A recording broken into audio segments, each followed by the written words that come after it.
মেলাটা আয়োজন করেছেন আয়োজন কমিটি, প্রত্যেককে ধন্যবাদ জানাচ্ছি। এত সুন্দর একটা পরিবেশ করে যে গ্রামীণ মেলাকে আরো বেশি প্রভাবিত করার জন্য, উৎসাহিত করার জন্য, এটা যেন উদ্যোগী এবং এটা যেন কন্টিনিউ থাকে, আমি মেলা কমিটিকে ধন্যবাদ জানাচ্ছি। দীর্ঘ 17 বছর পরে উদযাপন হয়েছে, তো লোকের সমাগম বেশি, আমাদের কাছে খুব ভালো লাগতেছে। লোকজন আছে, মানে ভালো লাগতেছে। বাচ্চা কাচ্চা নিয়ে আসছি।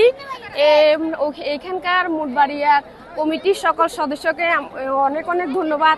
অনেক জিনিস খাইছি, বিশেষ করে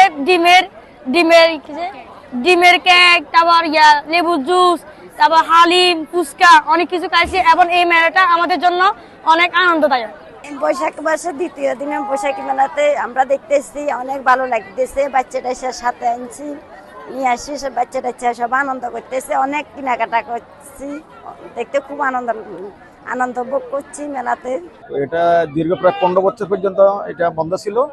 আমরা আমাদের নেতার অভিপ্রায়ে আমরা এটা পুনরায় চালু করি এবং সেই সাথে আমাদেরকে প্রশাসন খুব ভালোভাবে আমাদেরকে ইয়ে দিয়েছেন। প্রশাসনকে ধন্যবাদ জানাই এবং সাথে সাথে আমাদের যুবদল, স্বেচ্ছাসেবক ছাত্রদল যেভাবে আমাদের এই মেলা উদযাপন করার জন্য উঠেপড়ে মানে সহযোগিতা করেছেন, তাদেরকেও ধন্যবাদ জানাই এবং এটা কন্টিনিউ আমরা যুগে যুগে এটা অব্যাহত থাকবে।